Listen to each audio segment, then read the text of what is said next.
We're in Westchester County, about an hour north of New York City. I'm Alan Barlis of Barlis Wedlick Architects, and I'm thrilled to be able to show you around. This is called the Beckoning Path. It's named after this network of amazing walkways that live in this 40-acre garden surrounding Coblemong Pond. And nestled among this private arboretum was a house that I turned into a house/wellness retreat. One of my client's passions is Tai Chi, so we had to create the perfect environment for him to leave behind city life, unite with nature, and find serenity and peace. And you know you're being transported when your path takes you onto a bridge that literally lifts you up and onto your front door. And inside, I continued the bridge, but this time in glass, to suspend you as you get oriented to the house.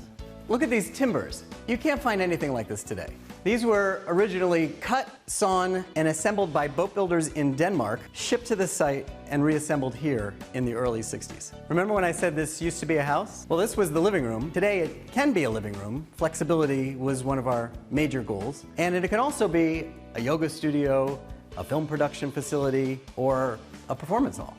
But to get the full appreciation of this pavilion and nature, we made sure the walls could open up. But with all this openness, I also want to make sure you feel grounded, like you're in a home. So on one side, you're always connecting with long-distant views across the lake, and on the other, you can get up close with the garden and be connected to the details of nature. Part of feeling grounded is the connection to natural materials.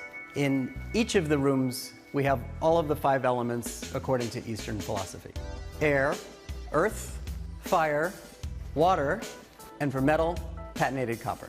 We also have to address the 5 senses. So in this space, right off the living room, which can also be a dining room, we can address taste and smell with this tea ceremony area.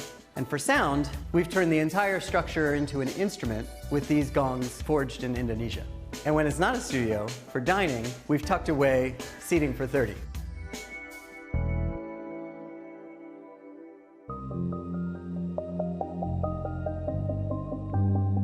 This kitchen is simple and minimal and open to the views, but also can be flexible and completely shut off when quiet things are going on next door. And to complete the main floor, there's a third studio that can also be used as a master bedroom. Downstairs there's a gym. We tucked a theater deep into the rock. There's 4 other rooms that could become therapy rooms, meeting rooms, or even bedrooms, each with their own relationship to the outside.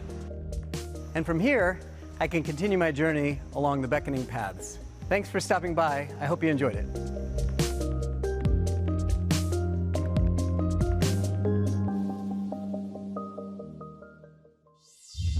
Thanks for watching. Like what you see on the show? Well, be sure to subscribe to our channel. We have so many more beautiful homes to share. How about love? Share these homes, you know?